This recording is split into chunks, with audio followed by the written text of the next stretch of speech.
All right, welcome back, friends and comrades. I'm here with Mohammed Sulaiman for a conversation on the situation in Gaza. Folks will remember that in November of 2023, Mohammed joined me for the first time to assess the genocide that is being unleashed on the people in Gaza. Folks will remember that we began a conversation with Mohammed's biography, his experience in the Gaza Strip, growing up in a refugee camp, and all of that was quite moving and quite powerful. You gave a perspective of Hamas that my listeners were not familiar with. I was just saying to Mohammed that I've never received more comments than from this interview that we did. So now, Mohammed, we'd like to just check in with you. This has been a situation which the policymakers, the elected officials in the West, in our country, in the United States, have completely abandoned all responsibility, even the so-called progressive and left-wing figures. And the protest movements seem to have also um, been less effectual. So, how is one to face this situation right now? And maybe we could start by asking you um, how your family is doing. Um, how are you doing on a day-to-day basis? And then from there, I'd like to, really drive into some of the details about the current situation. Thank you, Daniel. Thank you for having me again on your show. It's a pleasure to be here. I'm doing well, Alhamdulillah. My family are fine. They are still in Gaza. They have survived so far. They're in Rafah, and yeah, the whole family really. Some of them, my in-laws, managed to get out of Gaza just last week. My brother managed to leave Gaza um, 2 days ago. So, some of them are trying to leave, and it's an onerous process, extremely difficult to leave. It involves a lot of financial sacrifices, a lot of, emotional, sacrifices as well. So they're doing the best they can to survive. Each one, is making the choices that they believe are the best for themselves and their families. Some of my siblings said they won't leave. Others said, no, I just think it's best that I leave and take my family with me. So, they seek advice from me, and I say, it really is your decision. No one is in a place to advise you what, you're in that situation, you're facing it. So you better positioned to make those choices for yourselves. We are here to support you as best as we can. However little really we can support them. So it's difficult. I can't say it's, no, I haven't. I spoke with my mother only once since this whole thing started, and it was on my birthday. She quickly wished me a quick birthday wish, and it's just I can't do it. I know that a lot of people just find that it's just I don't have the courage to actually do it. So I hear my mother's voice in the background when I speak with my siblings. So it's really difficult. It's I don't talk about it. So it's even like now, like this is my style when I speak. Even now, this is the first time I actually reflect on it openly. So now that you ask me, I'm thinking about it. It's very, very challenging on a personal and emotional level to disconnect, but at the same time be connected, because you are organically connected with your parents, with your family, and your hometown, basically. But at the same time, I'm physically not there, so I'm here, and I do have a life. So I do need to act like a proper subject. Go to work and earn a living and interact with people, and because the world is not centered around my subjectivity and my needs and concerns. So yeah, you do have to bracket that somehow and get on with your life. which takes a huge emotional and psychological toll on one's being. It does cause psychological illnesses. That's really what we have to face it. But I think that goes for everyone, really. It's just some people are not quite aware. And I think, for us, it's not as severe as for those who are there and who will have to deal with these sort of issues later when this whole thing sort of stops.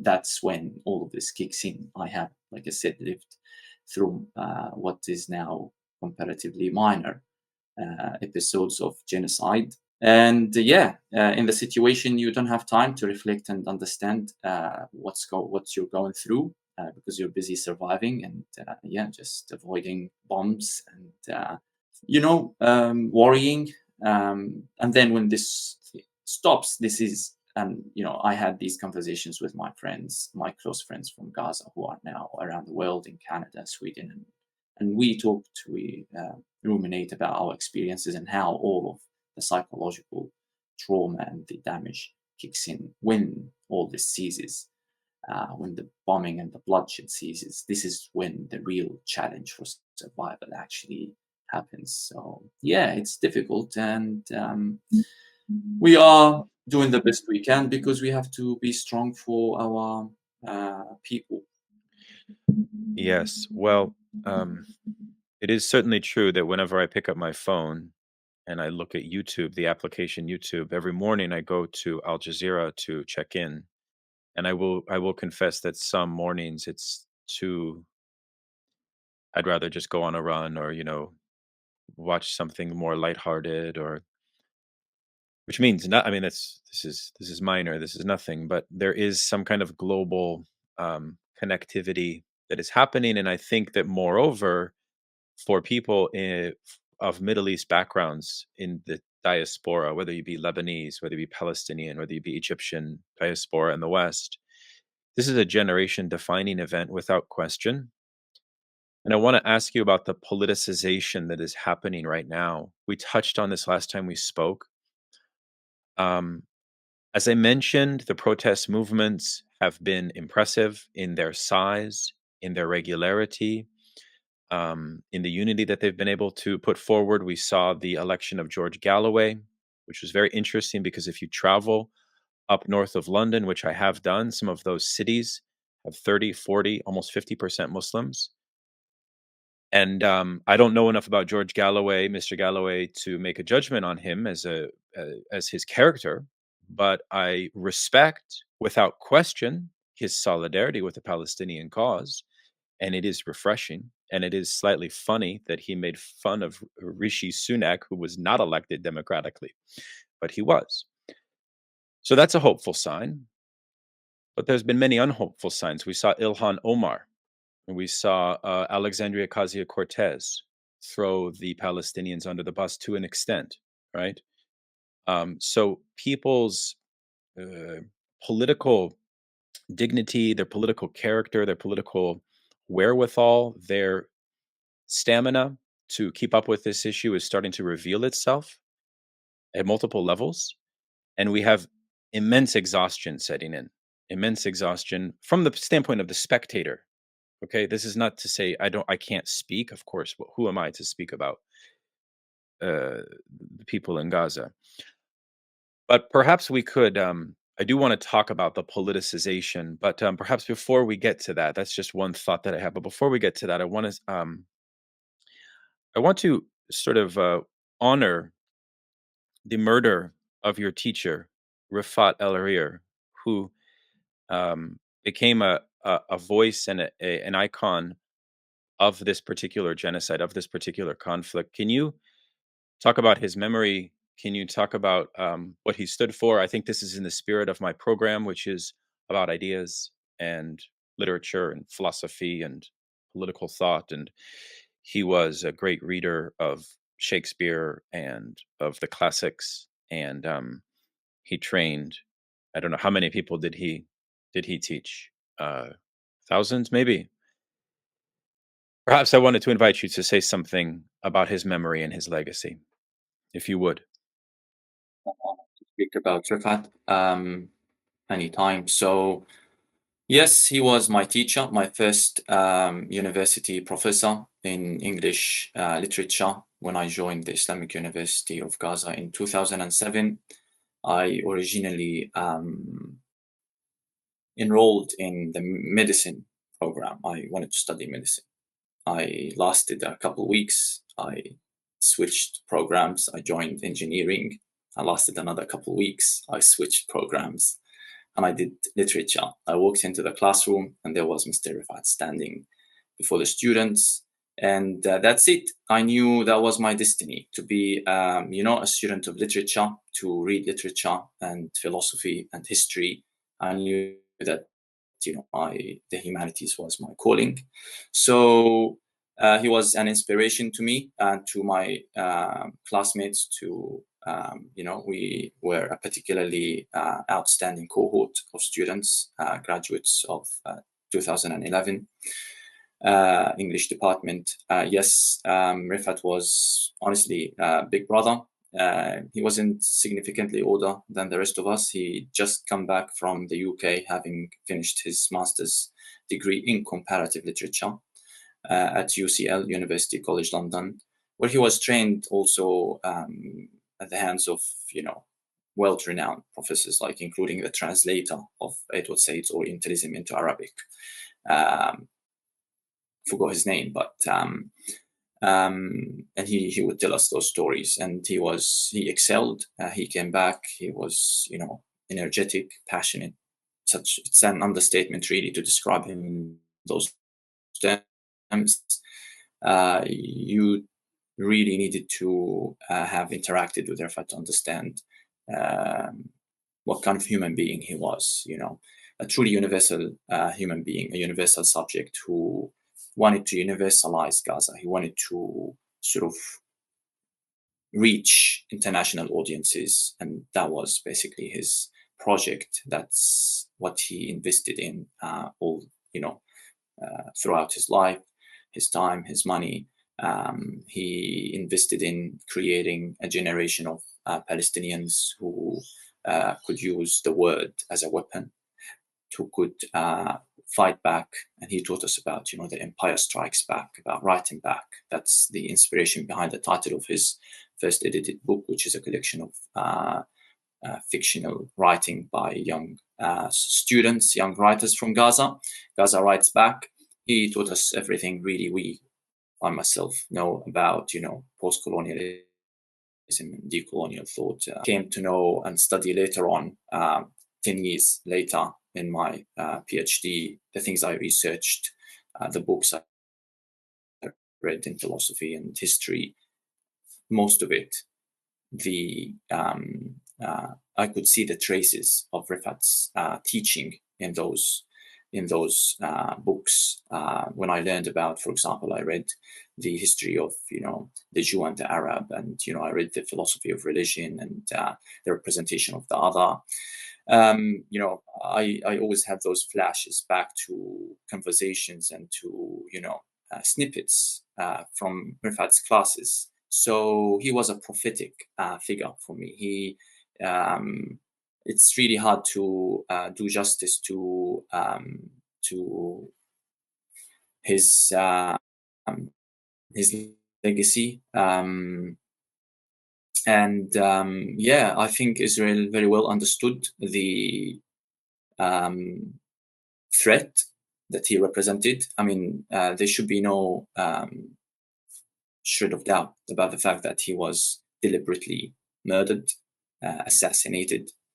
This wasn't just an accidental, a coincidental, it wasn't just a random strike that happened to hit Refaat.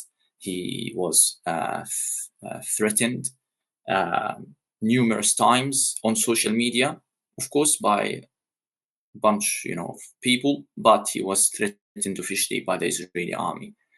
And this was documented. He knew that they were coming after him. He knew that they, that he was on the radar and that they were trying to get him, to kill him. He tried to communicate that. The truth is, we failed him. We watched and we liked and we tweeted and retweeted. I'm sorry, but this is my cynicism that comes out every now and then, because it is the only response to this farce that we call, and I'm sorry, no one should be offended, but that we call humanity, or universal humanity, which is, we like Palestinians, we share them, and we celebrate them when they die. Only we have to wait until they die, and then we begin to celebrate them. We could have celebrated Refaat while he was still alive, because we still knew how, much of a giant he was, and how effective he was, how, impactful he was, and what he stood for. But somehow we opened our eyes only after he was murdered. So this just makes me wonder, can we not celebrate a living Palestinian? Do we have to wait for them to die so that we then begin to celebrate them and, recognize them? So that's why we said the only human Palestinian is a dead Palestinian. Only in retrospect, you die and then you become recognized as a human being, that, you should not have been killed, as I put it in our last interview. So it is, it was, it's a tragic event, the loss of Refaat. I don't think we can cope with it. I don't really, for me, Refaat is a person who represents life and life-giving. He gives life, to people. He's very unique, truly unique, intellectually and humanly speaking. Even as a Palestinian, he comes from Shija'iyya, the east of Gaza, and these people are natives to Gaza, unlike the majority of us who are refugees in Gaza, came from towns and cities occupied in 1948, and then our grandparents, my grandfather, migrated to Gaza. So we originally come from somewhere else in Palestine. Like, I come from a town near Ashkelon. But Refaat is a citizen of Gaza, a native to Gaza. So these people are very much organically connected to the land, and they, breathe the air of the land, and, this is everything for them. He was rooted in Gaza. That's why for him, like, leaving, despite all the threats and the intimidation, the thought of leaving never truly crossed his mind, of sort of fleeing for his life, So what was his notion of a curriculum? It was everything is on the table, the entire Western tradition, Islamic literature, what mainly Western literature, really. Yeah, mainly Western literature. Shakespeare, that was his big thing, Shakespeare here, Shakespeare there. He was just. Do you know what his favorite a Shakespeare play might have been? Yeah, do you know? Hamlet, for sure. Hamlet was his favorite play. Yeah, absolutely, Hamlet. But he taught us. He taught us. I mean, a lot. But of Shakespeare's drama, he taught us The Merchant of Venice and Othello. And I think that was a deliberate choice, because in both of those plays, the figure, the protagonist, is the other. In The Merchant of Venice, it's the Jewish moneylender, Shylock, who's a Jew in a Christian city in Venice. And the references to his Jewishness and to the Christianity of Venice, are everywhere in the play. And the other, Othello, who is the Moor, the Arab, and again, fighting for a Christian army.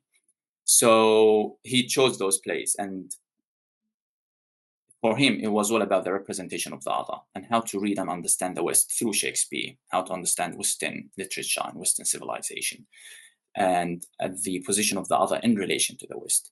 Interestingly, later on, I came to read the work of Professor Gil Anidjar, who is a Jew Arab at the Department of Religion at Columbia University. I have the book here.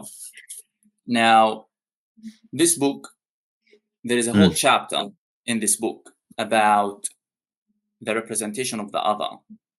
And the chapter deals specifically with Shakespeare's Othello and Shakespeare's Merchant of Venice. So when I read that, I can only think back to Refaat and what Refaat taught me as a first-year student in English literature in one of the classrooms at the Islamic University of Gaza, which now doesn't exist, having been completely obliterated.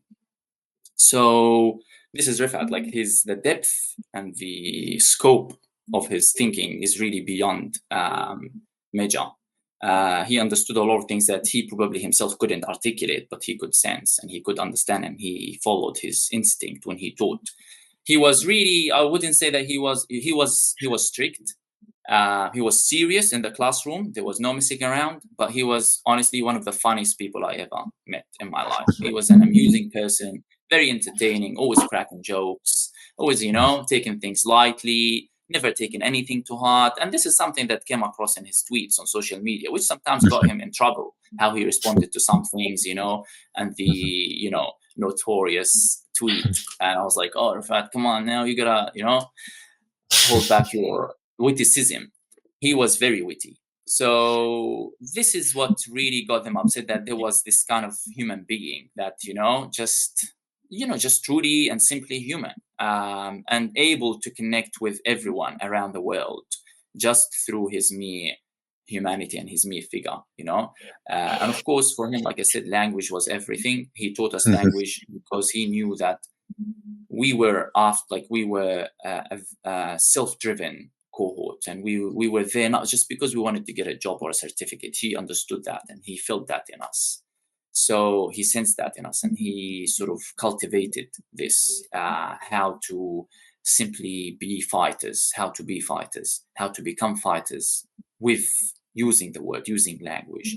And this is honestly, these are the origins of my now deeply rooted interest in language, the philosophy of language, the history of language, and of course the relationship or the significance of this to Palestine, to history, to theology, to everything really. So it's hard to really describe how much indebted we as students of Refaat to him, to his teaching. And of course, it's his passing away is not just a thing that we can talk about and move on from. He has a family, he has children, very young children, whom he left behind, and now they're spending Ramadan, the first Ramadan, without him. And someone like Refaat, like I said, he is life and he's alive. He gives life. So I can't imagine the void that his departure must have left in the lives of his family and the people he was very close to. And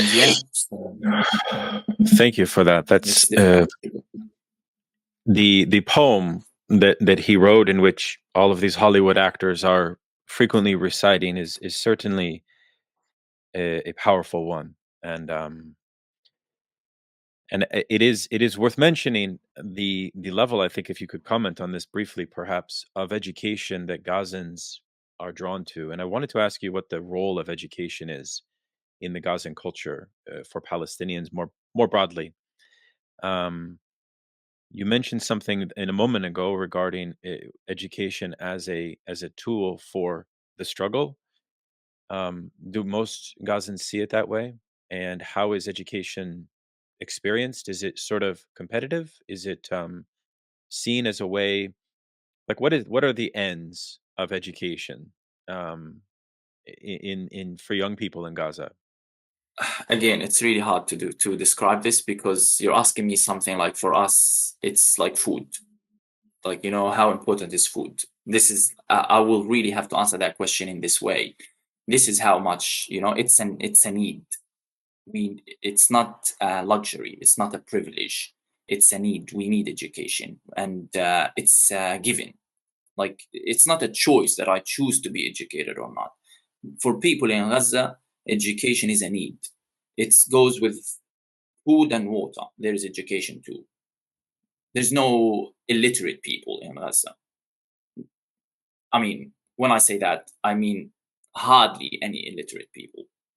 It's one of the most highly educated populations in the world. I have no stats, and I need no stats for that. If you know any Palestinians, you would know. We are highly educated people. Almost everyone goes on to finishing high school is not even, that's the threshold. If you finish high school and don't go to uni, you're considered uneducated, simply speaking. In Gaza, if you don't go to university, you're not considered educated. If you go to university and finish first degree, just undergraduate, you're average. That's the average. Okay, that's not something you want to brag about, that you have a university degree. Only when you go on and do a master's, all right, then perhaps you may stand out a little bit, just a little bit. Then you can do a PhD, and then you'll earn some recognition. Even then, that's not sufficient to give you the recognition, because we still have a huge number of PhD holders, many of whom have been murdered in this genocide. Thousands, really. There are figures around the number of university professors and PhD holders who were, most of whom were also deliberately assassinated, including presidents of universities like the president of the Islamic University of Gaza. And many, many. I can provide you with a list of the high senior positions of these. That's why all the universities in Gaza have now been destroyed, all of them, including the most recent one called Al-Isra University. I know the founder of that university as well, who also is, of course, a professor. His brother was the founder of the university. So he was the president of the university. His brother was the founder of the university, and he was killed in 2014 in the war on Gaza in 2014. He had 2 PhDs, not one. And he founded the university. And before this university started, he was assassinated as well. So Israel's policy of targeting and assassinating university professors and destroying universities is well documented, and it's not something new. It just, of course, like everything in this genocide, it took a new form and was on a whole new level, basically entire destruction of everything, all forms of life in Gaza, and of course education. The education sector is one of the most central. Now, education, like I said, is really a need. Everyone receives education. Personally, it's hard, even like when you grow up in those circumstances, when your parents inculcate in you so intensely the need for education, it becomes hard to even look at things from a different lens. So, for example, even having moved on now and having been living abroad for many years, and now as a parent, I find it hard to try and sort of, slow myself down and take things a little bit easy with my kids, because this is something that is ingrained in me, how education, you can pay attention to things that might seem otherwise completely trivial, but in my eyes, even when it comes, for example, to spelling, if my child misspells a word, it can, this is, for us, we have a high threshold for, there are things that you just must be master of, you must be capable of at a very young age. These are things that you must master,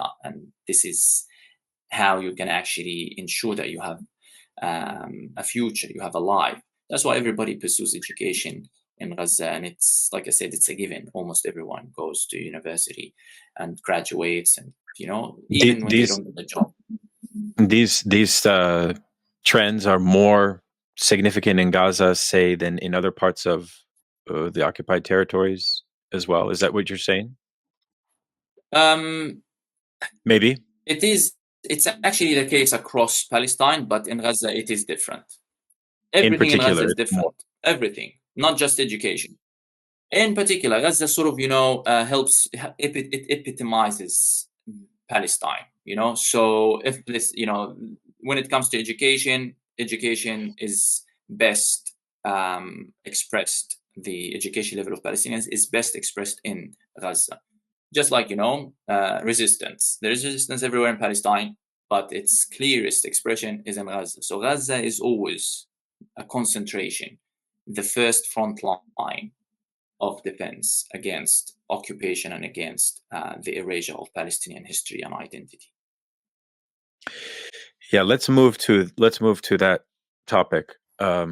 So here we are, the death toll and the injury toll and the people missing is almost at a point now of incomprehension, perhaps. Over 30,000 Yes. confirmed deaths, which in comparison to what you said, what we had experienced in our lifetimes is small beans. This is now worse than the Bosnian genocide in the 1990s, I believe. Um, and so we're in unprecedented territory to some extent, and the erosion of the norms of international law. I want to actually, if I could, ask you, and this was actually something that one of my supporters wanted to ask you, and I want to hear what you say as well, which is, do you have any faith in the ICJ deliberations from South Africa that have been put forward there? What is your reading of that? And do you have any reason for optimism in that regard with that institution?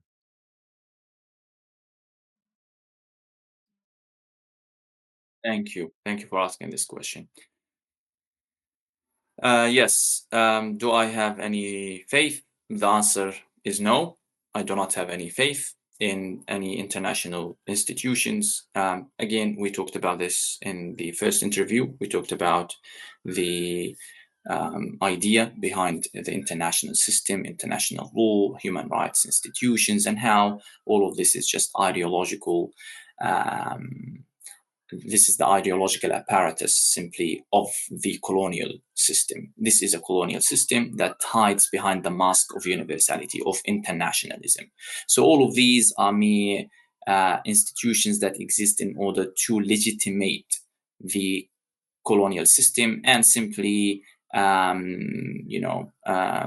give it some sort of legitimacy, like it's a garb, it's a dress, but the essence of it is coloniality, just like any previous international system.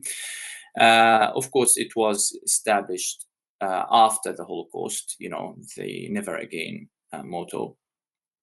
Again, something that comes up in conversations between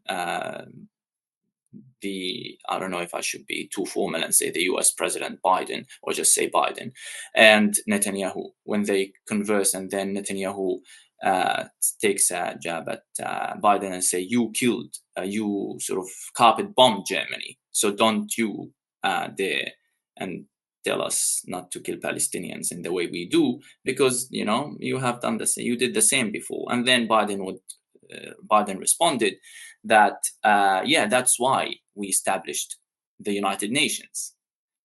So the point is now, okay, so we have the United Nations ideally because we want to prevent genocide.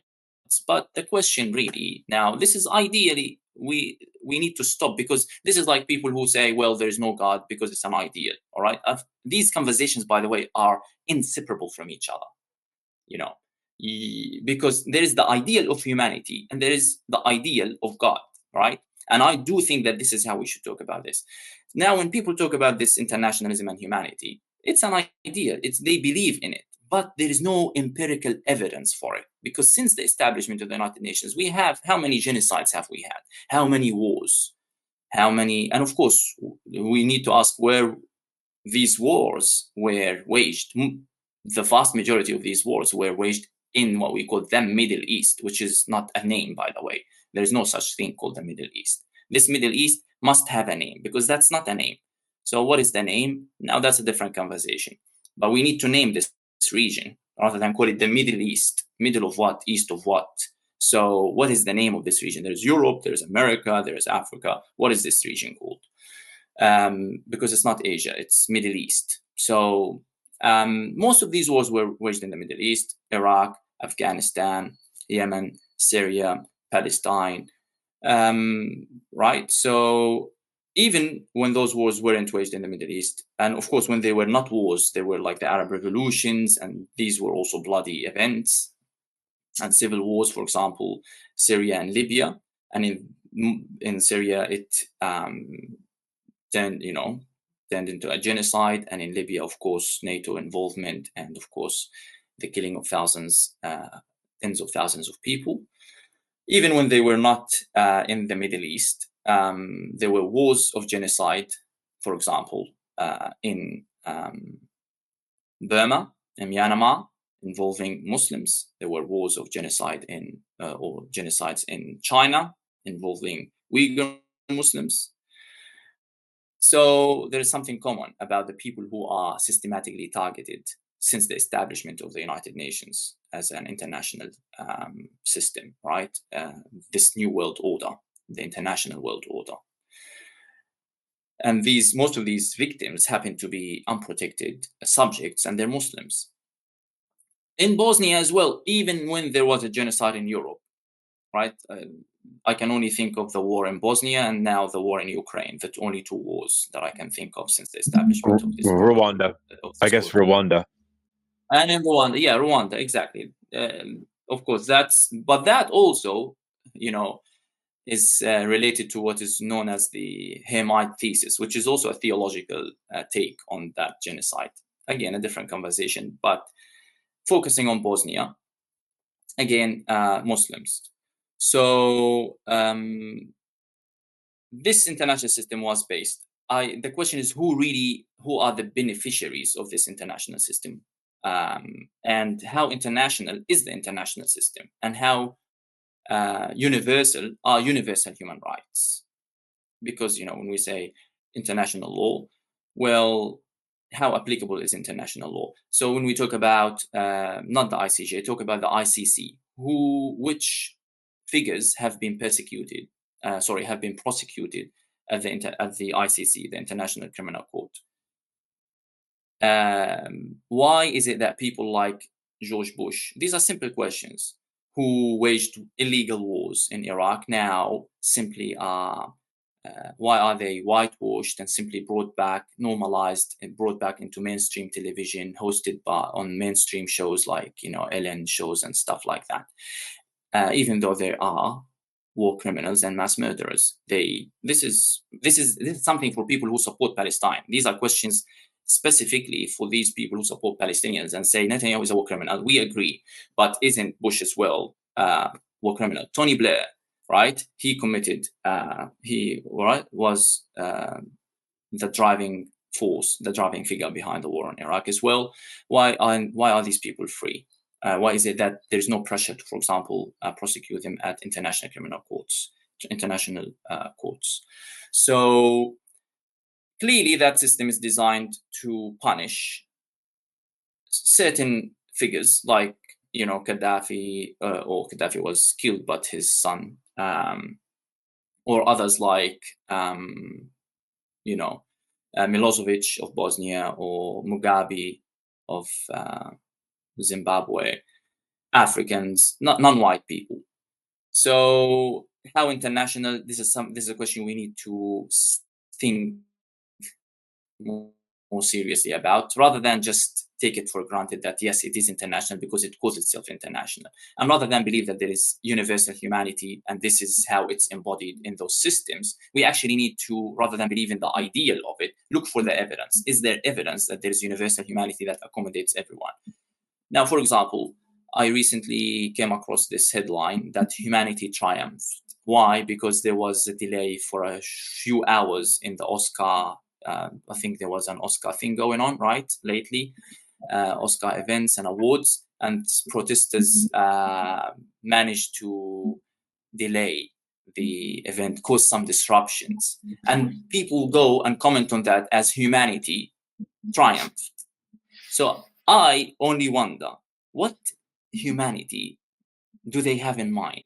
So what humanity do they have in mind? Clearly, it's an ideal. They're looking for. I think so. I think it's like a liberal sympathy, model, like Adam Smith said something like the heart of the liberal capitalist social bond should be the political affect, like the political emotion of sympathy for the other. And so this Mhm. is probably something close to the ideology behind liberal um, half measures when it comes to the horror of what they see and the disavowal. But if there are some who can represent sympathy or represent compassion, that would be adequate to satiate our guilt. So I think it would probably be something like that.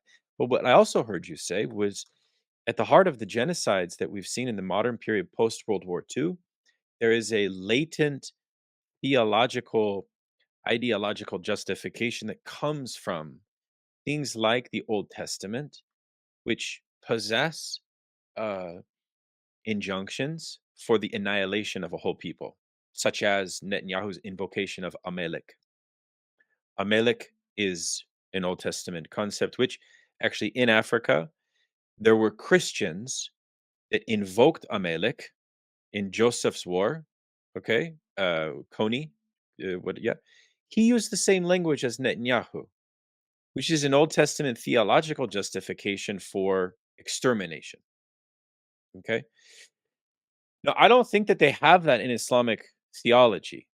The logic of extermination like this doesn't function like that, from my understanding, and I wanted to ask you about that. Um, and I don't mean to exonerate Islam as if I'm an Islamophiliac. I mean, I'm not. That's not my intention. I'm I genuinely understand. curious. Academically, uh, could you say something regarding the theological foundation of genocide here?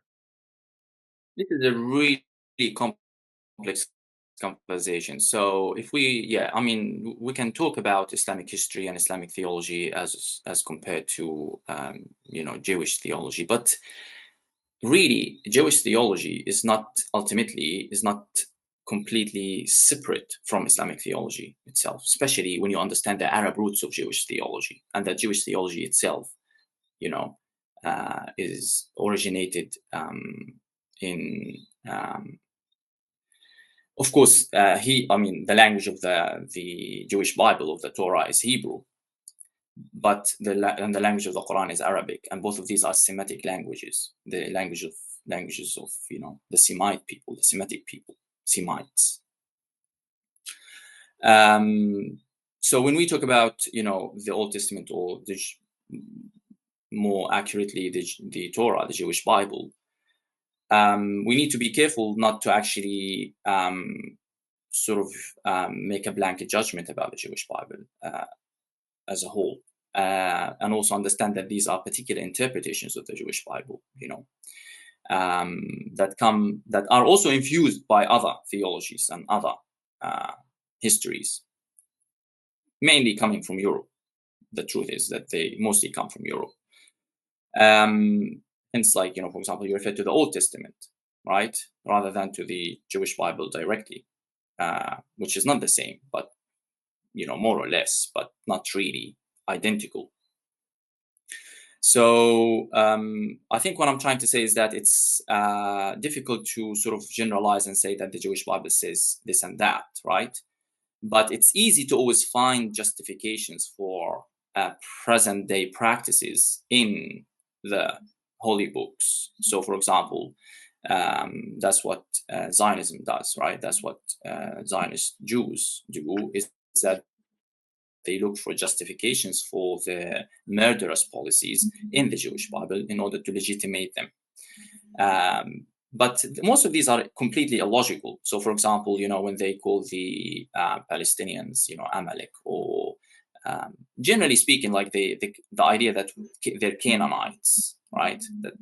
Because Palestinians are, and this is again how all histories of nationalism are fabricated histories. They are unlike, for example, Foucault, and you would know, they're not histories of the present. They're just we start in the present, we say, okay, we're Palestinians, let's go find ourselves in the past, and then we say, we must be the Canaanites, and then we write our history backwards, looking for a moment of origin, like to invoke Derrida, the beginning. When did we begin as a people? But this is completely fabricated on both. I mean, this goes for all. Like, this is again Benedict Anderson's notion of imagined communities, that they're all imagined. But I don't think, even that notion begins to capture how imagined they are, because they're complete constructs.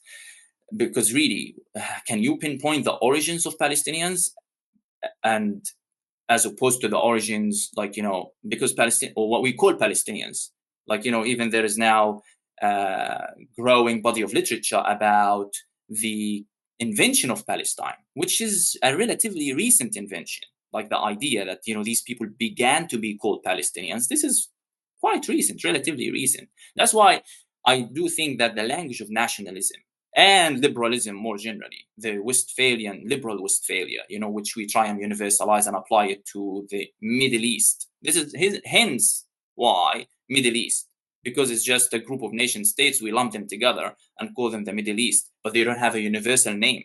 But they must have a universal name, and they universal name, right? And that's the name of the Islamic history, which is the name of the region. Now, of course, Islam here, we must also break free from the secularist frame that insists on seeing Islam as a religion as opposed to politics, to public. It's just a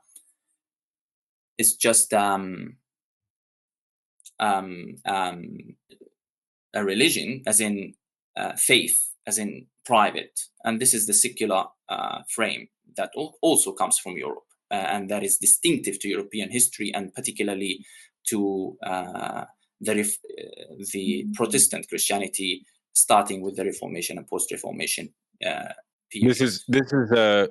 This is what I like. Wael Halak at Columbia is good on this point.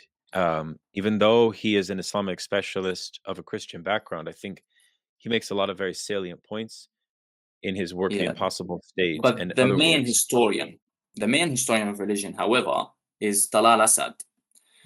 Talal Asad is the main historian or the main, like what we call the genealogy of religion, as opposed to the history. It's not just taking religion for granted, but of course the history of the concept of religion itself, and when it why do you like Talal Asad, and could you explain maybe a little bit more for the listeners who he is and why people should read his work?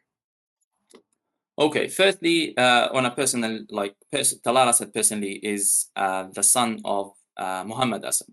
Mohammed Asad, for those who don't know, is a Jewish convert to Islam from Austria. Leopold Weiss, his original name. He embraced Islam, I think 40s or 50s, 1940s or 50s. He traveled through the Middle East, and he settled in Saudi Arabia. He married a Saudi woman, and they gave birth to a son, and that's Talal Asad. So he, on a personal level, he is Muslim Arab, but also very much connected to Europe. And wait. His father is not the famous translator of the Quran? He is indeed. You're kidding me. Yes. Are you serious? Talal Asad is the son of Muhammad Asad.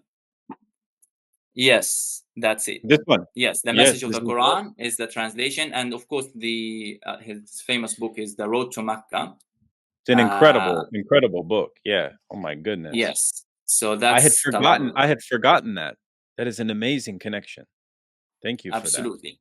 That's all right. Yeah. So this is where you must understand the connections between monotheisms.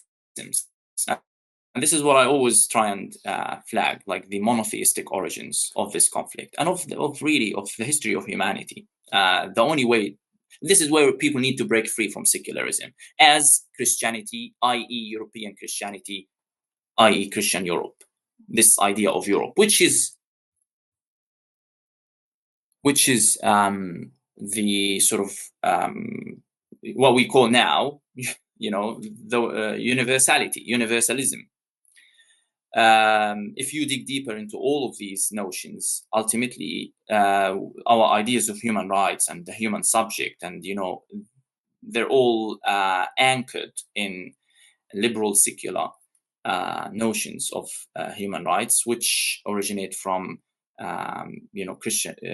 Christian thinkers at the time of mainly during the Enlightenment, right, in the post-Reformation era. Thomas Hobbes, John Locke, Immanuel Kant, all of these people, right? They lived at that. Even Voltaire and also, and all these people. What are they? Who are they? Europeans, Christians. So this is where we universalize European history and treat it as objective history. This is the history of humanity. And then we take their reading as if they weren't themselves as if all their thinking wasn't itself theologically infused. All of their thinking, ultimately, in their work, they draw on the Bible consistently.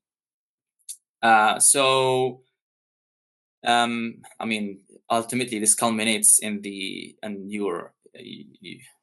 I shouldn't be saying this to you, but ultimately this culminates in the Nietzsche phenomenon and the Antichrist. So there is a logical connection here from this to the anti-human, to the human all too human, the real human, the Antichrist, the rejection of Western philosophy prior to Nietzsche, and the less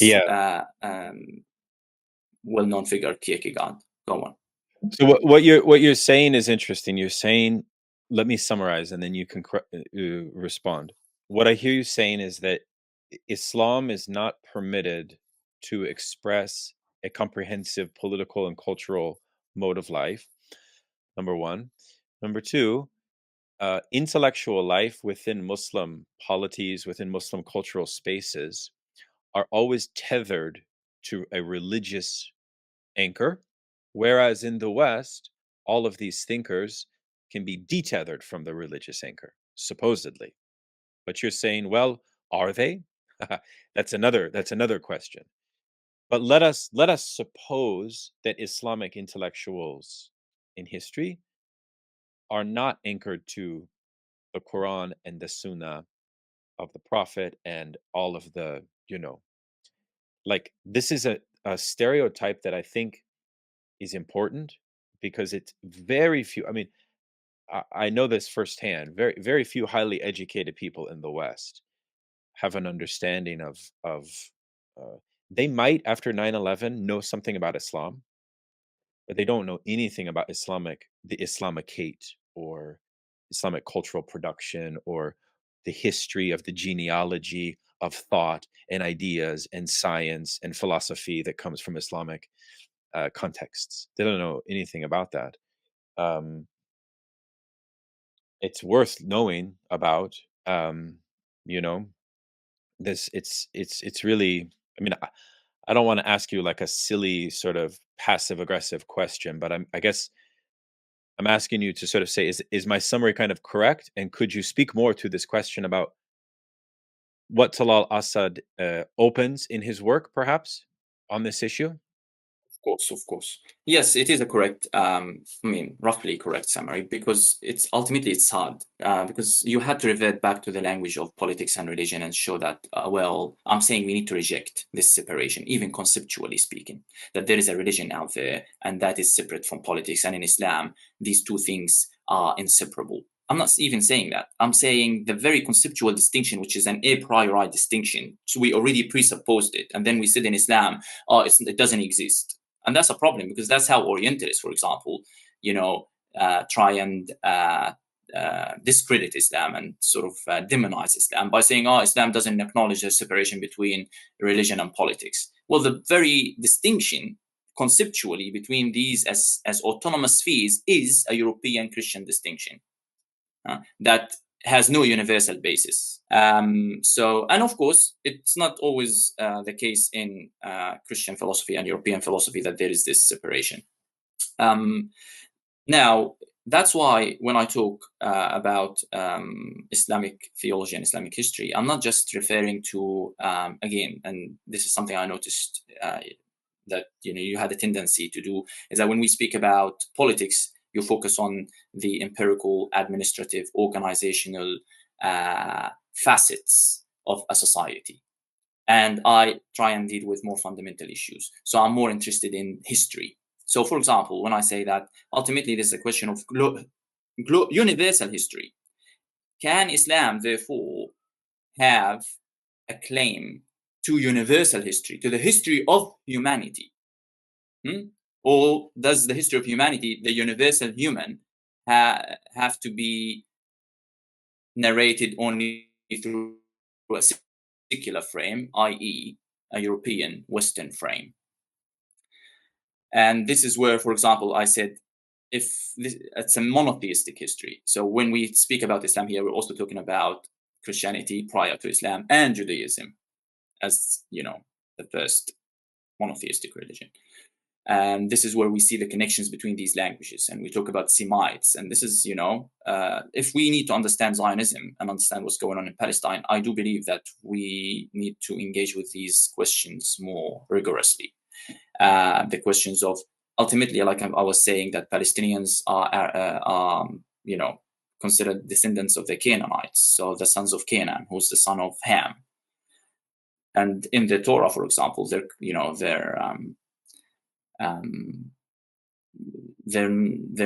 considered inferior people, as opposed to the Semites, the descendants of Sam, right?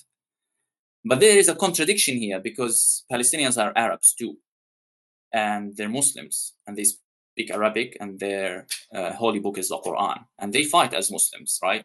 This is something that secular international advocates for Palestine somehow easily overlook, that you cannot really overlook the Islamic identity of Palestinians. You cannot just decide to wish away the Islamic identity of these people, that they recite the Quran and that they die as Muslims, and that this is what gives them their sumud and their perseverance and their dignity, and this is how they cope. And in fact, this is the subjectivity that they choose for themselves when they fight, and this is how they narrate their struggle. But somehow we want to impose our secular frame on them and see them as abstract human subjects. And this is what I'm saying. I don't really think this kind of universal human subject is universal at all, but not just that it in any way can lead to the emancipation of the real Palestinians in Gaza.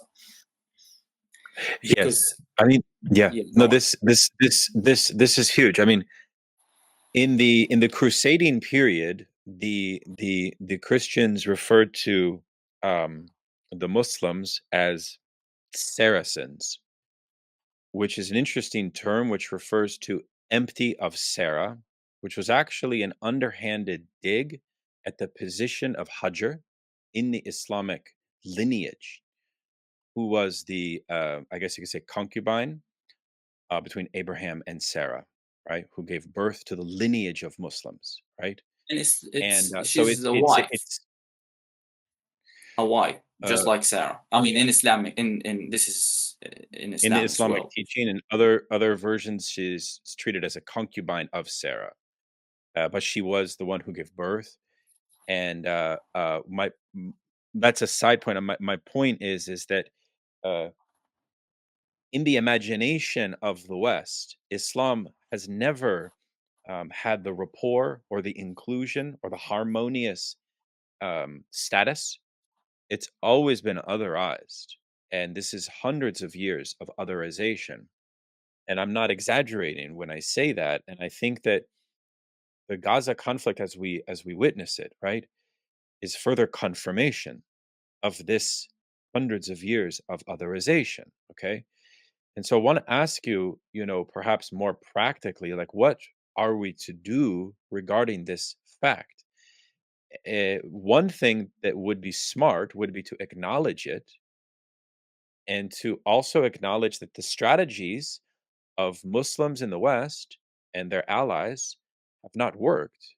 If you can't stop what's happening in the genocide in Gaza, what is what is the value of what you're doing? What are we doing, you know? So I know this is now a big question. You can respond to it however you want to respond, but I just think that yes, I'm with you on this historical, sober historical knowledge. I don't know what you think, but when we talk about the theological connotations and undertones of origins really of this of history of modern history, of contemporary history, and of ancient history, and the history of humanity. And of course, we tend to always forget that, but this is irrelevant. Who cares about these things? Who wants God these days? Yeah, but who wants your humanity? That's the question. Well, it works for you because this is ultimately about you. Like you were saying, all of this solidarity. I think people should continue to protest and do everything that they can, but they need to recognize, they need to let go of their hubris that they are going to bring about the emancipation of Palestinians. You're not. You need to actually show some humility when you do that. You need to recognize that you are not a universal subject, okay? And you need to first come to terms with your own subjectivity and have some self-reflection, right? Rather than sort of and I'm saying this again to the well-meaning pro-Palestine activists, because this is how you're gonna then be able to fight back against the dehumanization, the real dehumanization of Palestinians, rather than contribute to it in your own ways. Because what we're doing is that we're contributing to it by denying the concrete subjectivity of these people. They are real people. They don't need people to tell them what they are and to narrate their history for them. And this is why you won't get have you seen any interviews with actual Palestinians from Gaza who to talk about themselves? This is ultimately the reason behind the entire negation and dehumanization of Palestinian resistance, i.e. Hamas, because it epitomizes this. And because Hamas is, and the problem is, and the irony is, I don't think that Hamas is actually well aware of how much the West and the universal, the global system hates them and rejects them, because they appeal to it. They themselves appeal to international law and appeal to international norms, and and they appreciate the human gestures of international solidarity activists. And for me, I don't think that they fully understand that what they stand for and what they represent simply has no place in this world order. And this is the reason behind their entire dehumanization. And ultimately, it's the fuel. This is why there is consensus amongst policymakers, in the US and Europeans, as well as in the Arab world, the Zionist bloc, the international Zionist bloc, the international liberal Zionist bloc, because people, this is a different topic, that people think that Zionism and liberalism don't contradict each other, that it's an oxymoron. It's not an oxymoron. In fact, like we said before in our first interview, liberalism is inherently exclusionary, racist, and so on and so forth. But it's the ideal liberalism that they want to defend, because you look at their liberal practices, it's completely individualized and atomized. It has no real political concrete basis except their solidarity movements and their boycott actions, which are all great on a personal level, not on a political level. On a political level, they mean nothing. Oh, but we divested from Israel, and you're putting pressure. Amazing, but you're not saving one single Palestinian life. So can you show humility here and recognize your political inefficacy, complete political impotence? Again, we're not saying stop doing what you're doing. In fact, you should do it more. But you need to understand that the ideological basis behind everything that you're doing, and how, if you're not aware of that, in fact, your actions are counterproductive to Palestinians, and they're not really motivated by concern for the lives of Palestinians. There are other factors at play here, which ultimately are all,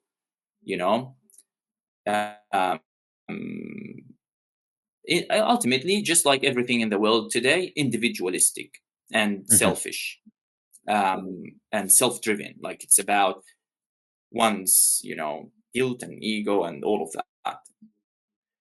Yeah, if I could, you mentioned that Hamas has a certain level of participation in the kind of Western global media. Obviously, they are a player in the entire conflict. They are marginalized. They are pariahs. But you said something interesting I wanted to follow up on, which is that they don't understand how much the West really despises them. Are you suggesting that Hamas has, like, what are some of Hamas's unthought or weak points in regards to what you said? I wanted to invite you to say something about that, because I think uh, there's a lot of ways that people criticize Hamas in a very perfunctory way. People criticize Hamas and they don't even know anything about them. You happen to Yes, know yeah, a lot. Could you elaborate on that? of course, I'd be happy to. Yes, Hamas, they're not a perfect group of people, they're not angels, they're people, they have their flaws. And their ideology is, again, not, I wouldn't say it's actually accommodating of everyone, even of, like, I would say it's parochial, truly.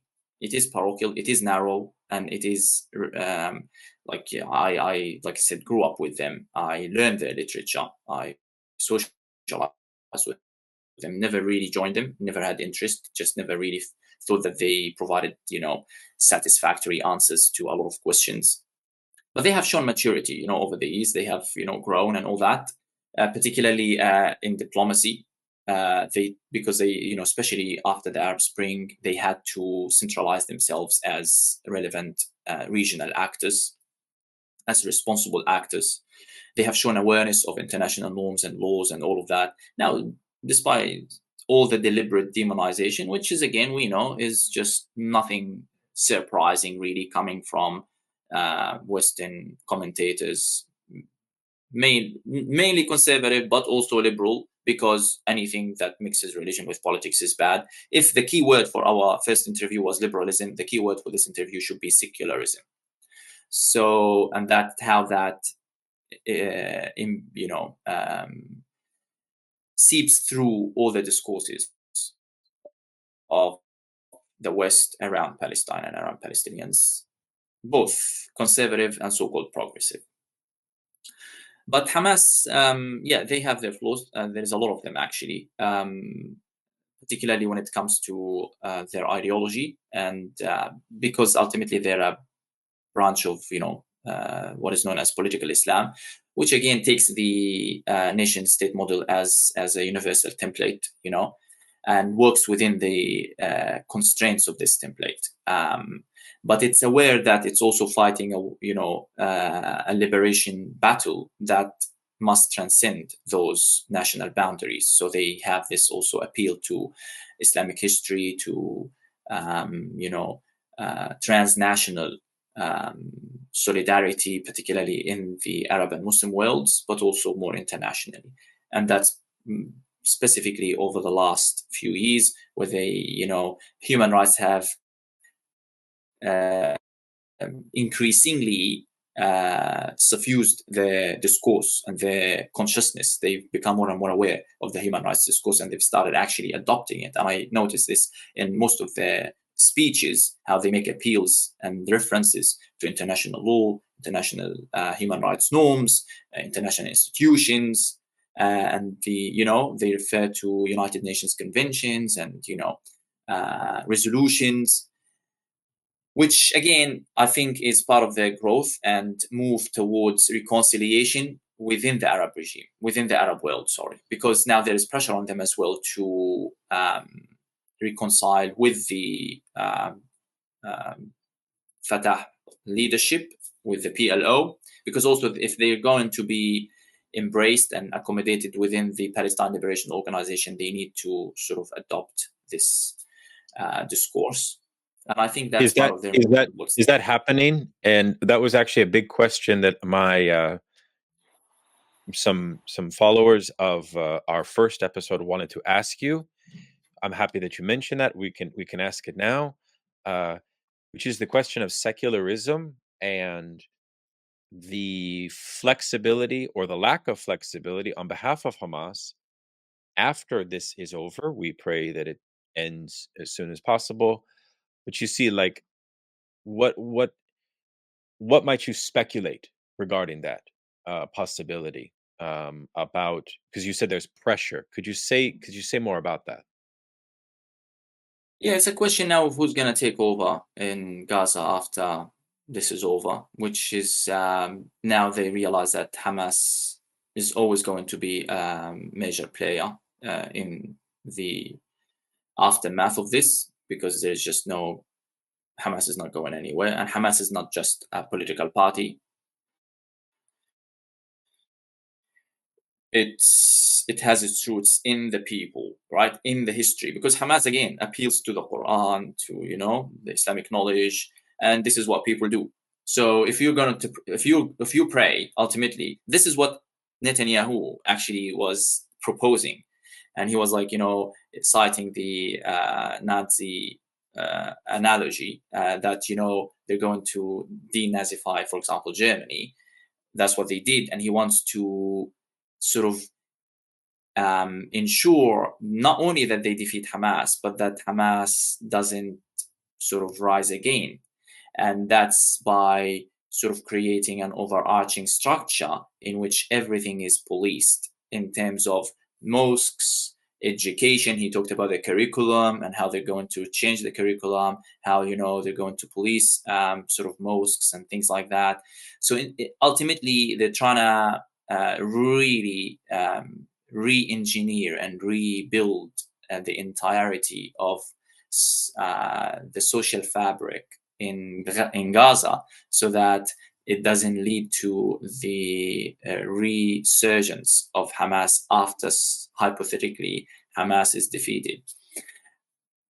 You can see there's just a lot of hypothetical assumptions there, like, just a lot of fantastical thinking, because Hamas, as the United Nations, as the U.S. intelligence has been now suggesting, is far from defeat. They're nowhere near a defeat. So a lot of their manpower is still intact. Do you think at an international level the levers of the institutions that rule our world would have more, uh, that the Palestinian cause would be strengthened in those arenas, in those institutions, if the leadership was predominantly secular and not Islamist? Yeah, I don't believe any of it. Like I said, I don't think anything is going to come out of the international system itself. If anything was going to come, it would have happened a long time ago when we had Yasser Arafat. Yasser Arafat was a terrorist for a long time, right? When he was fighting with the PLO in the 60s and 70s. The Public Front for the Liberation of Palestine, the left-wing Marxist, party, also fought against Israel, and they were very effective using weapons, using arms as armed struggle against Israel, and they inflicted a lot of losses on the Israeli army. Of course, that led to massacres, like we know in Lebanon, Sabra and Shatila, and so on. And then, or prior to that, the Arafat went to the United Nations, and he held an olive branch, and he spoke peace.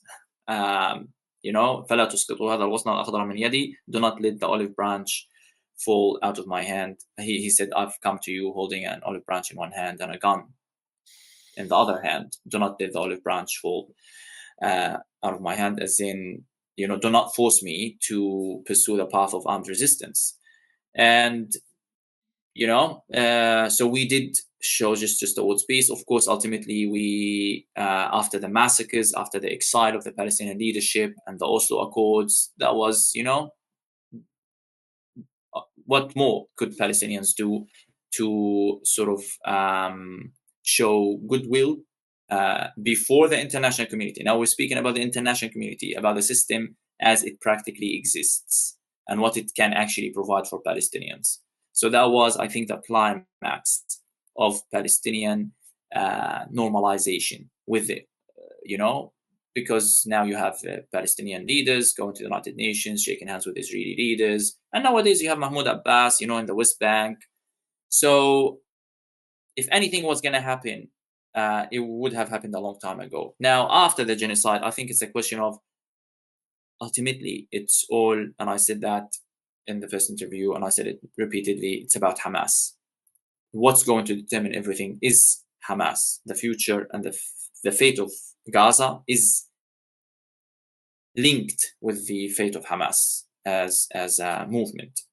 And this is why, for example, now negotiations around the ceasefire are, not progressing, because one of the conditions is that Hamas simply disappear from the scene, that they leave, that the senior leadership leave Gaza, for example. And, there's been talk that, they're willing to, for example, contemplate some of those things. But again, even if the senior leadership leave, doesn't mean, the senior leadership ultimately wasn't the senior leadership a few years ago. Ahmed Yassin was the senior leadership, he was assassinated. Abdelaziz Arantiti was the senior leadership, he was assassinated. Ismail Abu Shanab was senior leadership, they were assassinated. So Hamas leaders have been assassinated over the past few decades, and every time a new leadership emerges. So if this leadership disappears, a new leadership will emerge from Gaza. So there is an inextricable relationship between Hamas and Gaza. The question is, they want to uproot Hamas from Gaza. And to do that, you truly have to uproot all of Gaza. And they're trying to, in a way, sort of put so much pressure on Gaza to abandon Hamas, as if this is practically possible. So how do you, what does that look like in real life? How do Palestinians abandon Hamas? Where do they go? They said go south, and now go Rafah. So it's all really completely nonsensical talk. None of it makes any sense. And this is, again, we said the liberal misunderstanding and lack of knowledge and their unwillingness to actually try and understand Hamas, because there is this just presupposition: no Hamas. This is the starting point for any discussion. No Hamas, anything is fine, we can talk about other details. But Hamas, they're this, terrorists, villains, murderers, all of these bad things. This is the legitimation of the genocide, because the war on Hamas is itself the genocide. But they try and present some sort of a split between these two things, a distinction that doesn't actually exist. That, we're fighting Hamas, but we're not killing Palestinians. That's why the US government, they go on and on about Hamas. And they say, we feel sorry for the victims. And we talked about that last time as well. It's truly because willing and willful ignorance. Because the rejection of Hamas is the rejection of course, the identity of Hamas. And what is Hamas? Sort of the Islamically and politically conscious, Muslim and Arab, who's fighting in that capacity, not, of course, for national liberation, but for much more than that as well. Because ultimately, what is Hamas fighting for? And even after nearly 6 months of the genocide, Hamas has not and will not lose sight of what this is essentially about. It's about, and we must repeat it, Jerusalem, the Holy Land. It's about Al-Aqsa Mosque. It's about the Judaization of Al-Aqsa. It's about the Judaization of the whole question of Palestine. And basically the Arab leadership selling out and basically legitimating the Zionist project and throwing the entire Palestinian question or the entirety of the Palestinian people under the bus, in the sense that now Palestinians are not even Arabs. That's how this is becoming increasingly common amongst segments of the Arab population, particularly in the Gulf, coming from Saudi Arabia and the Emirates, those who are now being hijacked by the Zionist international bloc, that Palestinians are not even Arabs. Because, of course, they're Canaanites, and if they're Canaanites, then they're not Semites, they're not Arabs, right? So they're Muslims, but they're not real Arabs. And this land is actually the Jews' land, as if these Zionists are the real Jews that we're talking about, as if they're not actually Jews from Europe who are just colonizers, and that, Jews were not themselves Arabs, the Jews, because we said, ultimately the Jew, the Arab. And there were Jews in Palestine themselves, right, who lived on this land for millennia before the arrival of Zionists, but who want to, again, present themselves as the descendants and the legitimate representatives of Jews around the world. And of course, the truth is they are succeeding, because their representation of Judaism is becoming hegemonic. Hence why anti-Zionism is now officially anti-Semitism. Now, this is what we hear. This was passed in the right. I think in the early days of the genocide, there was a motion in one of the houses in the U.S. and it was passed. So this is becoming official discourse, the conflation of the Zionist with the Jew, right? So then Hamas then represents the struggle for not just Palestinian, freedom, emancipation, and liberation, but at the same time, the struggle against the international project to Judaize Palestine, because the Al-Aqsa Mosque, Jerusalem, is as much significant for Muslims. It is the Ula al-Qiblatain, the first of Qibla, the first Qibla before Muslims prayed to Mecca, prayed to Jerusalem. And it is, the site of Al-Isra al-Mi'raj, as in the Prophet's ascendance in the famous event. And again, there is a lot of revisionist history around that now, a lot of deliberate effort to try and rewrite history in a way so that, we don't need to fight for these things anymore. I had a question about Jerusalem.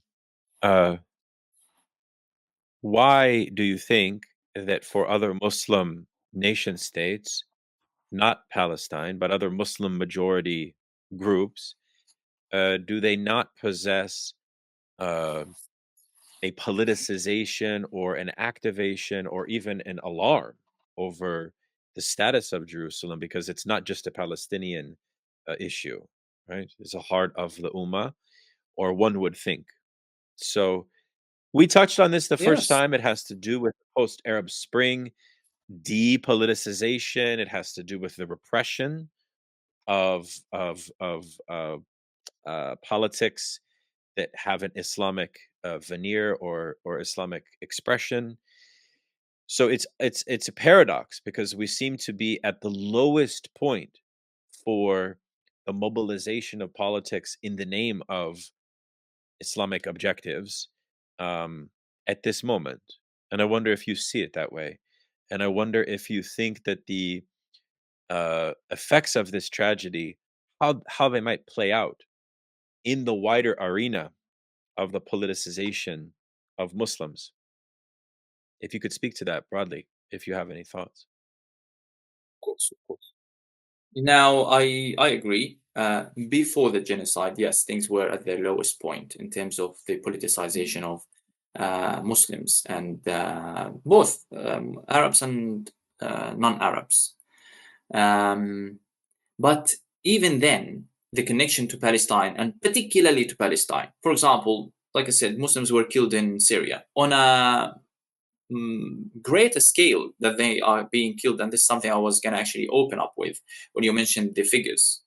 Like, now 30, I would say 40 or 50. And, I won't be surprised if ultimately, when this all stops, if it stops today, the death toll rises to 100,000, because, all these conditions, all these, there's a lot that's not being accounted for these days. But even then, of course, the question of, you have to keep in mind the demography and the geography of Gaza. It's a really small land, right, with highly densely populated people. It's not Syria, for example, and it doesn't have 20 million people. It's only 2 million people. So when you're talking about these figures, you have to keep that in mind and look at the proportionality. And of course, more importantly, the scale of violence, not just, the how many people died, but the scale of violence to kill people. So, for example, there is a Hamas leader, like for example, one of the earliest assassinations of senior Hamas leaders in Jabalia refugee camp, they erased an entire block in order to assassinate Hamas leader. So the proportionality, not just of fatalities, for lack of a better term, as opposed to the whole population, and of course injuries and disability, what we call how many people got maimed, and all of these people, which is again almost everyone now has been directly, victimized in this genocide. But of course, in Syria, you look at the figures, and they're, like I said, we talk about 500,000 people at least, right? So, but despite that, the connection of Muslims to Palestine will always be foremost and be more accentuated than any connection to any other issue, even to Iraq. Iraq, of course, there is that connection, but Palestine remains the central question, because at the heart of Palestinian of Muslim consciousness, that this is a struggle. That Palestinians are, being the war on Palestinians is not a war by, internal war by Muslims against Muslims, or even by some foreign invader. No, this truly, I think, even if they don't articulate it and we don't hear Muslims talk about it in those terms, this is something that is almost just, taken for granted, that this is a war by, almost seen as a continuation of, those wars of previous world orders on the region, and that because this is a remnant, we said the question of Palestine is a remnant of the past world order. Ultimately, what this genocide did is that it brought these questions to the fore. So Muslims see now that yes, Israel kills Palestinians. It's always killed Palestinians, and the U.S. has always endorsed Israel and defended, protected, supported Israel as it oppressed and killed and stole Palestinian land and all of that, militarily, diplomatically, economically, and all of that, right? So did Europe. But now it's not just that, it's how they directly participated, because how they felt, because Muslims they witnessed how the West itself was shaken by the attack by Hamas on Israel. So the attack on Israel wasn't just an attack on Israel. It was, by extension, an attack on the West and its integrity, its stability, because its stability hinges on the security of Israel, its survival, its, that ultimately its hegemony, its dominance hinges on the security of Israel, which it was entrenching, particularly by normalizing its relations with the regimes across the Arab world. Now, with what in the aftermath of October the 7th, the world could see, particularly Muslims, how the West, Europe, their diplomats, basically everyone was using terms like, the mask has fallen, like everyone can see. And for me, so like it, this should have been clear all along, right? It should have been clear that this was a mask, that the West plays this kind of game that, international, global, human rights, inclusive, diversity, cosmopolitanism, all of that. But ultimately, it's just, colonialism. And of course, when we talk colonialism, we understand the intersectionality and capitalism and imperial. We understand all of that. But here, we're looking at the issue from the perspective of Muslims, this vis-a-vis the West. And let's call it the Western ruling elite. So they could see how they then historically, and they got emotionally involved. Even their media commentators, you could see the emotional hysteria in response to that. Like, really, what happened exactly? Oh, Hamas did this and that. Okay, yeah, so it's an attack.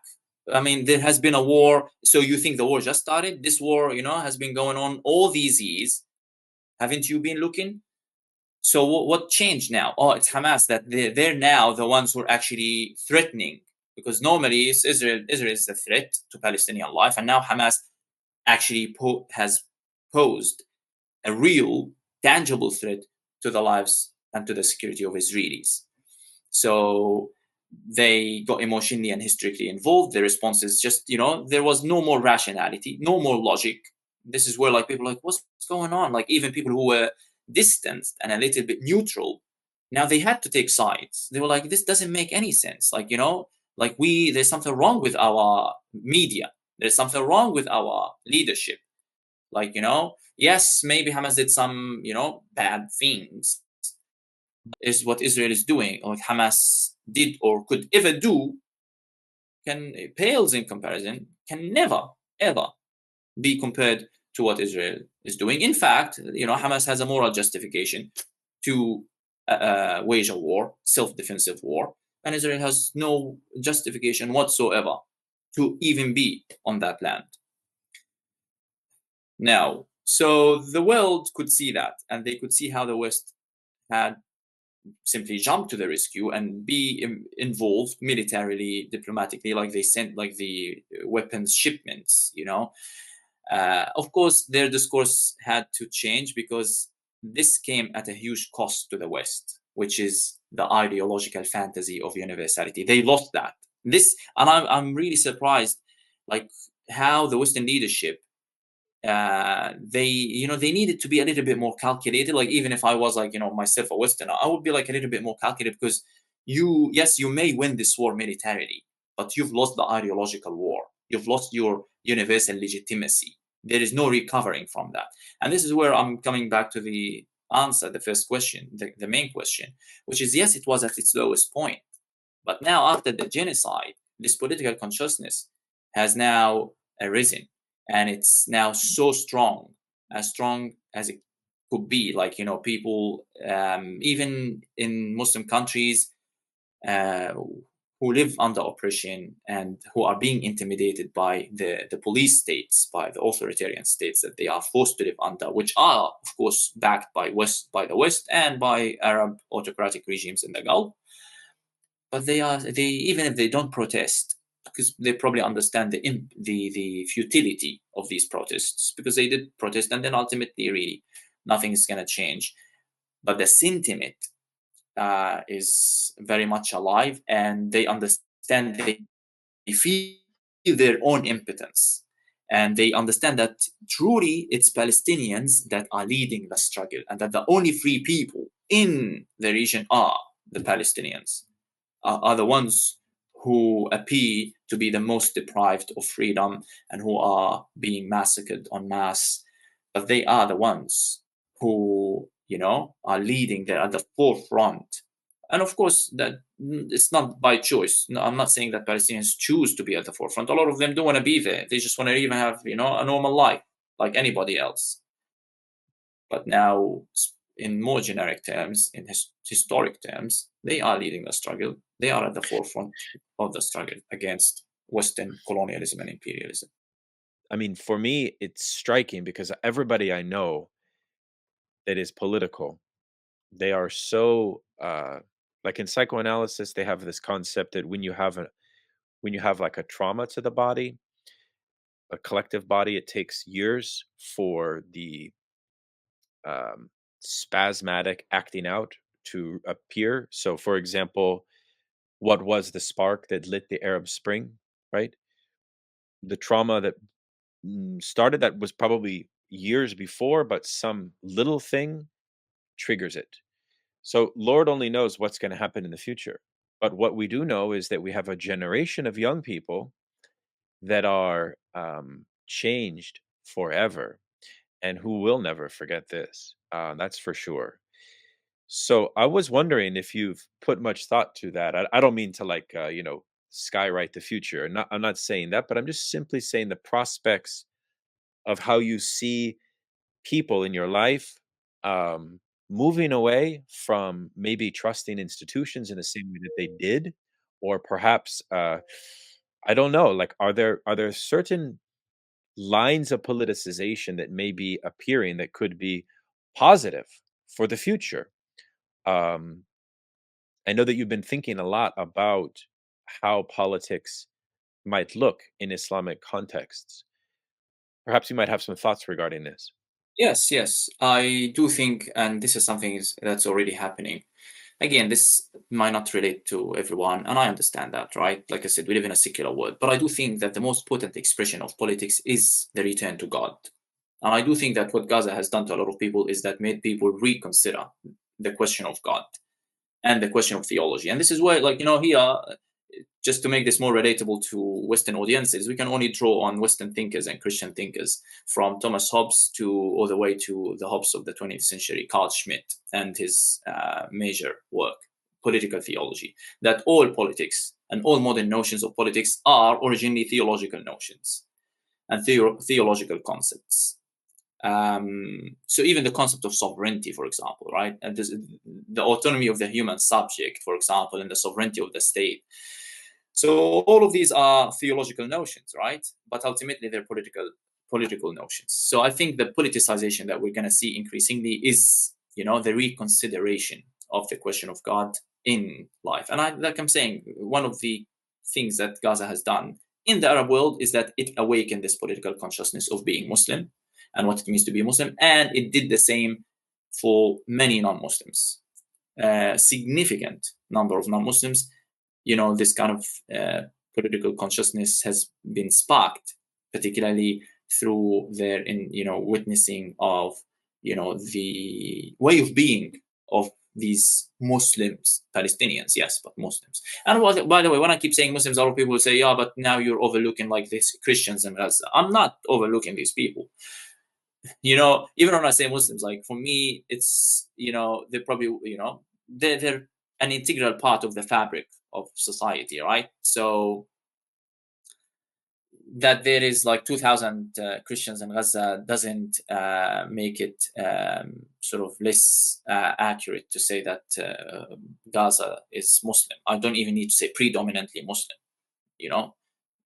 So you talk about like, or even Palestinians or Arabs in Gaza. And ultimately, both like, Christian and Jewish minorities throughout, like I said, Islamic history are an integral part of the fabric of society. So, when I talk about Muslim here, this is why sometimes we like to use the term Islamicate, right?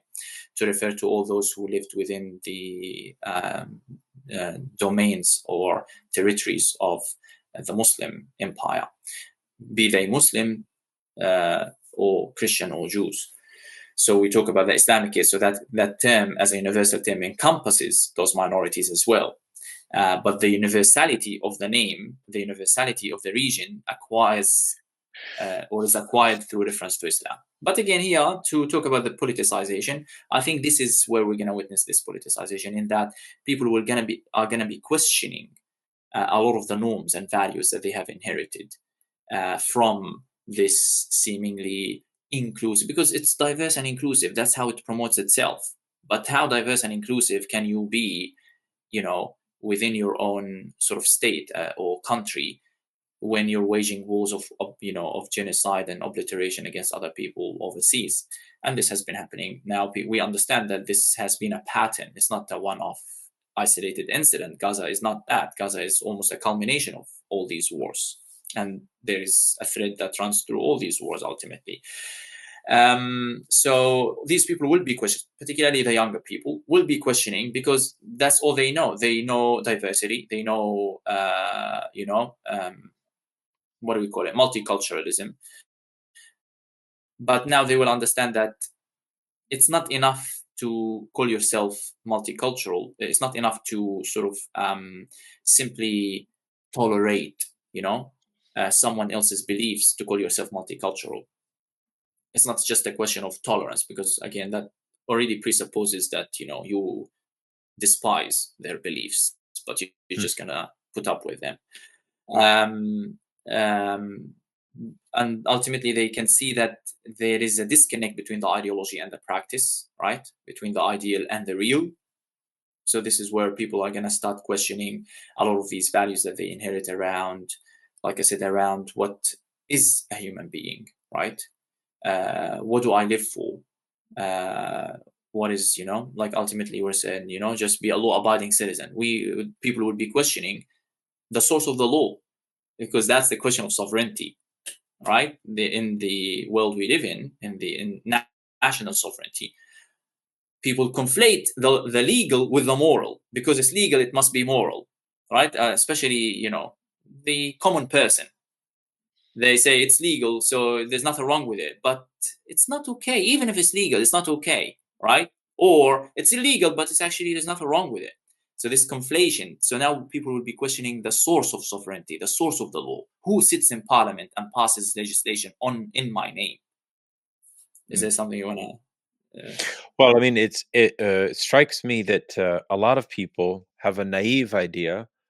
Tell me what you think of this. You've probably heard it a lot, which is if the Palestinians had a lobby and famous people in Hollywood and better spokespeople, better PR, better public relations, this wouldn't be happening. So we feel bad that, like, they don't have the right allies. So, like, they have allies, but they're not the right ones. And so the idea is that the Palestinians should imitate what Israel does in this arena. And I wanted to get your thoughts on that. There's something about that notion that seems very naive to me and condescending to me as well. And it always bothers me when people say that, because you know what they end up saying is these people ultimately need a Brought this paternal upon themselves. they need a better paternal set of allies to advocate for their interests. And this is why, like, even though I really like what's her name, Abby Martin, the charismatic American spokesperson for Palestinian rights, I see her strategy, right? Her strategy is to enlist famous people to advocate for Palestinians. What are your thoughts on that? Clearly, it's true that this strategy has not necessarily, like, worked. If we can get Brad Pitt and the more famous people, this kind of ideology or this kind of theory of strategy. What do you think about this? This would sort of go back to the secular strategy as well, which Yes, is, well, yes. if go ahead. Yeah, yeah, I understand. Keep going. If you, I'm happy to No, listen I to mean, more. it's a common, is what I'm trying to say. Yeah. And most majority people that are liberal in the West, that's how they see it. They say, it's bad PR. They have these radical Muslim militants, and if they could just get, where's the wealthy Palestinians? I know there's that one family who happens to be wealthy, and Abby brings them on her show, and she likes to, show them off. And but these things only go so far. I mean, they're not based in principles. This strategy is a very shallow strategy. I get it. We're trying to survive. Bless her for doing it. I don't know what you think, though. Like, it, No, it I seems to understand. me. I'm on the same page, Daniel. I'm on the same page. But the question here is, who are these people talking to? They're talking to each other, really. It's just, this is all about them. Um, and I think this is a symptom of the social media age as well. This is a symptom of the media age in general.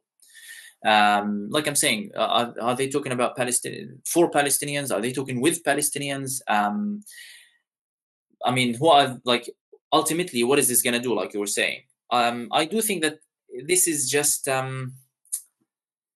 yeah, it's a symptom of the media age, where like you have others like Piers Morgan, for example. Yeah, he's happy to host as whoever you want, but so it becomes a spectacle. This is a spectacle. It's not really about change, and it's not about fighting, and it's not about resistance, and it's not about human life. This is just another industry. It's called the advocacy industry, another business opportunity. So it's a symptom of capitalism. and of the schizophrenia of capitalists who just don't think that they're being moral, they're moral human beings, but really they're not different from any. That's what I'm saying. Like most of my criticism, I don't direct it at Zionists.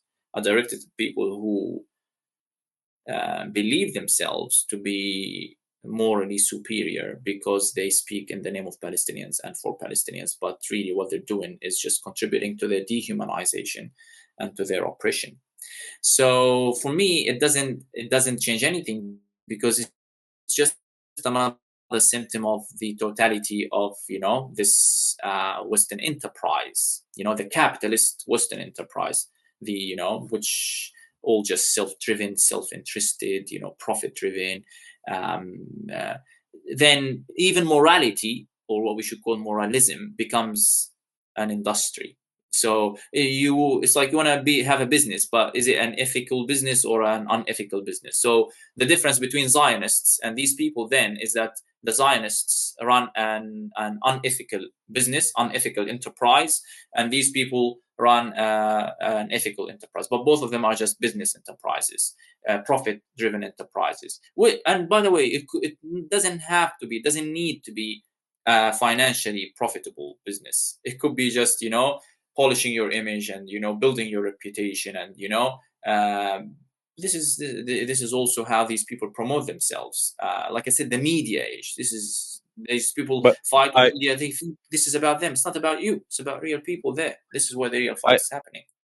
I think that's good. I mean, I will say that as a socialist in the United States, I want to envision a socialist party that could take power in my lifetime to draw back in imperial warfare, okay? Which is Palestine's a part of that, a central part of that. Not the only part, because the American imperial project is a fundamentally global project. The fact that Donald Trump, if he were in power, we both know the Democratic Party would probably be more on the side of Gaza, right? Maybe more critical to Israel. Um, it's a profound irony that Trump is a conservative who's less imperialistic than the liberals. It's a terrible fact, but it is a fact. We shouldn't shy away from those, internal political dynamics. And I know that for you, you don't really have much hope in them, but maybe that's not for you to focus on. It's not your. I understand why you wouldn't care, and I honor that. So, um, look, I mean, I think what you open up here is very useful, and I suppose is there any points that you say in the region, any changes since we last spoke from Lebanon to Jordan to other or neighboring countries? Uh, any countries that are at the forefront of helping initiate a ceasefire, or any sort of, let's say, positive developments in that regard that you see?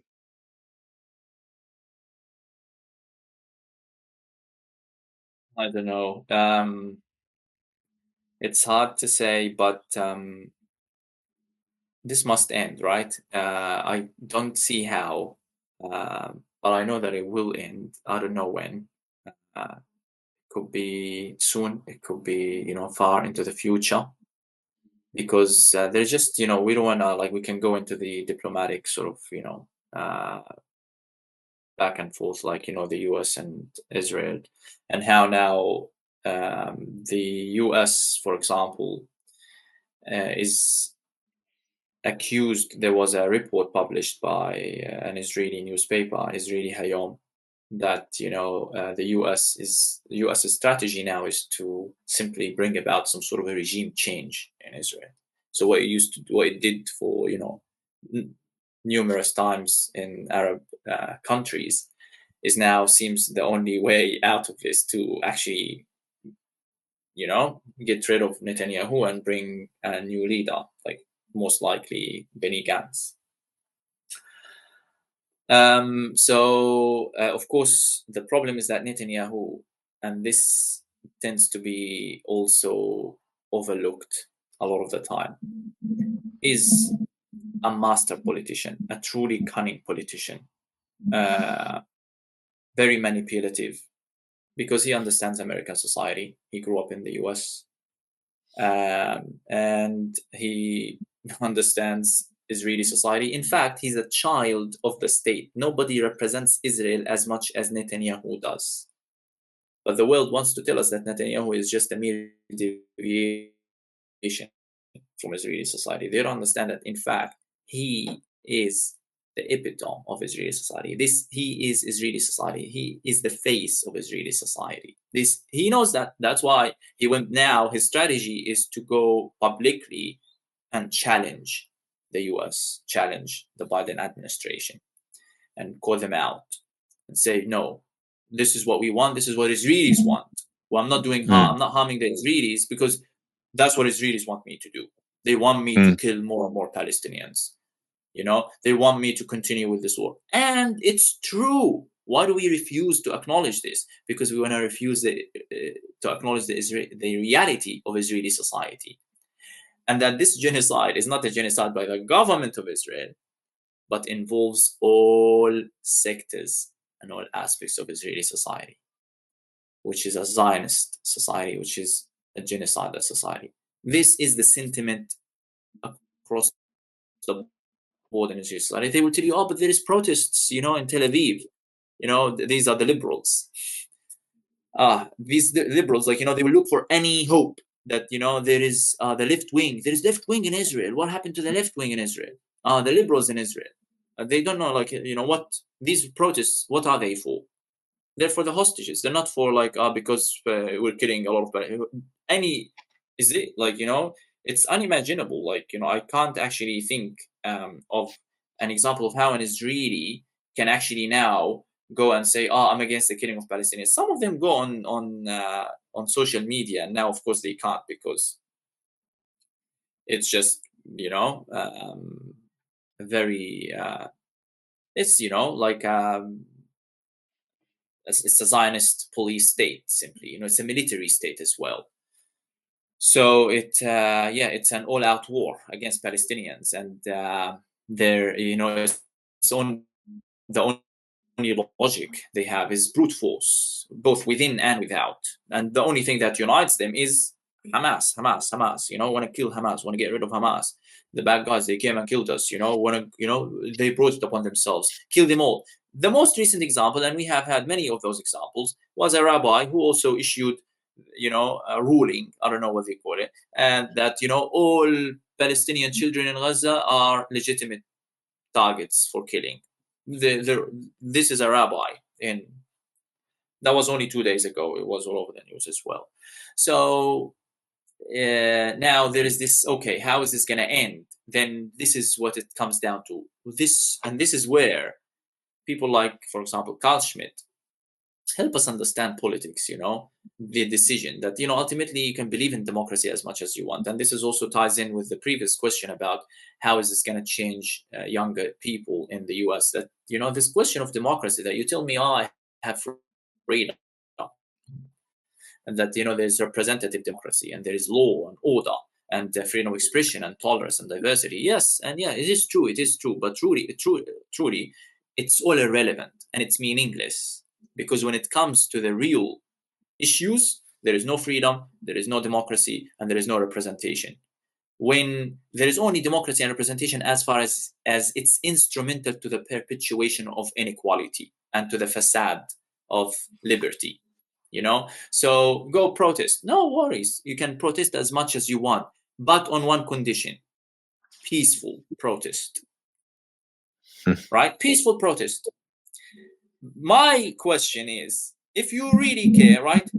Because there's war and you brought it upon us, it's your government, the people you elect, and you will I want to fight for you and I want to do something for you, right?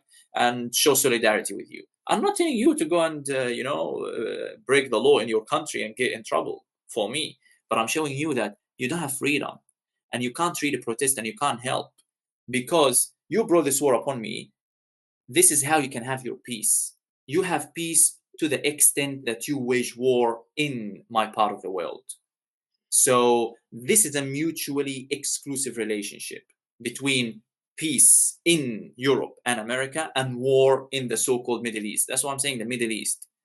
This is the war zone. This is where wars are waged.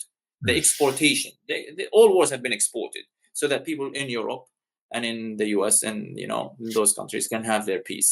So you can protest, but on one condition: as far as you don't disrupt, you don't. And even then, when you're protesting peacefully, they still crack down on you if you become really threatening.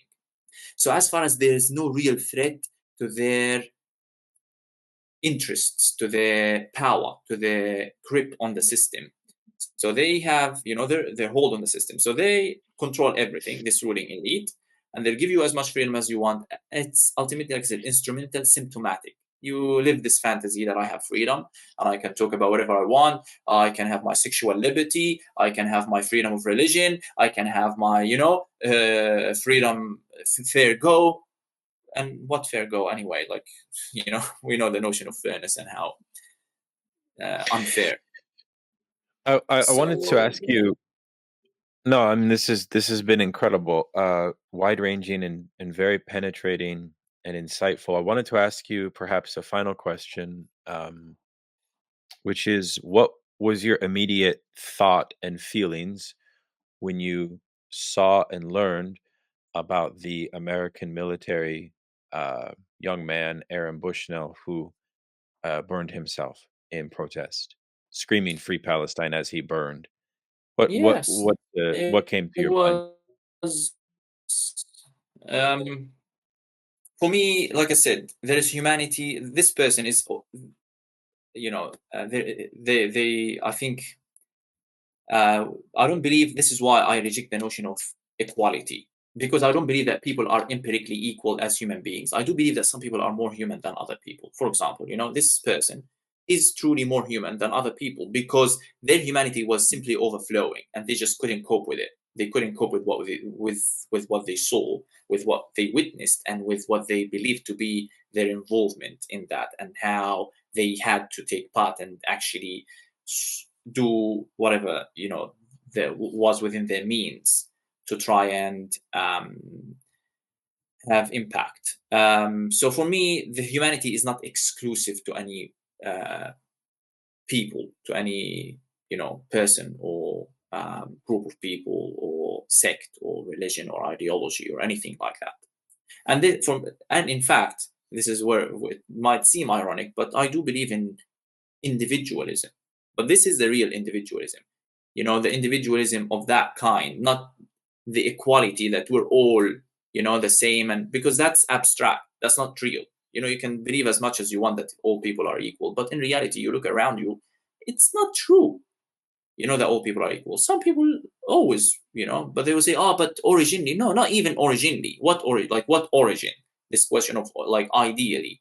And this person, for me, embodies this humanity, embodies this notion that how like I said, for me, I don't relate to it, but I feel touched by something like the sacrifice, the notion of sacrifice, and that's a universal notion. So for me, this is where we can find traces of the universality of humanity, when one is willing to make a true sacrifice, to put themselves, put their interests at risk, put themselves in danger, put their lives and their welfare and their well-being in danger, rather than this comfortable solidarity. And this is an example. I think that's probably why you're asking, because this is someone who chose to protest in a completely unconventional ways.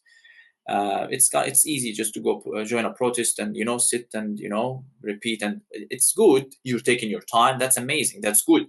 But I'm saying you have to understand as well that this is not really going to change anything, because you have, unless you're deluded by the ideology and the structure of power that you're sort of entrapped within. I myself am split. I don't know what to think about it. I don't know that I would advocate this for somebody, but I mean, it's a singular choice. It's not like generalizable. It was a singular choice. He did it. It's done. It's symbolic. I Yes, understand. It's not like he said, "Please imitate me." No, no, no. It was singular. Let it be. Let it be. absolutely. Fine. Yes, that's And the so that's there's the most universal thing to do, something, yeah, because it's exactly. absolutely Singular singular. universe. Yeah. Yeah, this Yes. is a concept in the philosophy of universalism that I follow. Yes. Um, Yes. so look, I mean, we are uh, we have I don't know what to think. I'm honored that you have come back on to help us navigate this very challenging issue. We pray for the best. We pray for the safety of your family. I'm very happy to hear that some of them have gotten out. I hope others can do so as well. And and we will continue. We will continue in this struggle and continue to uh, think through it. To imbibe the spirit of Refaat and to read and be good readers as best we can. Um, I really appreciated everything you said about his legacy and what he meant for you. It's a terrible tragedy that he was murdered in the way that he was, and we will never forget that. So, um, Mohammed, thanks again for coming on the show, and hopefully, we do not have to do this again. Hopefully, next time we do this, we are talking about something else.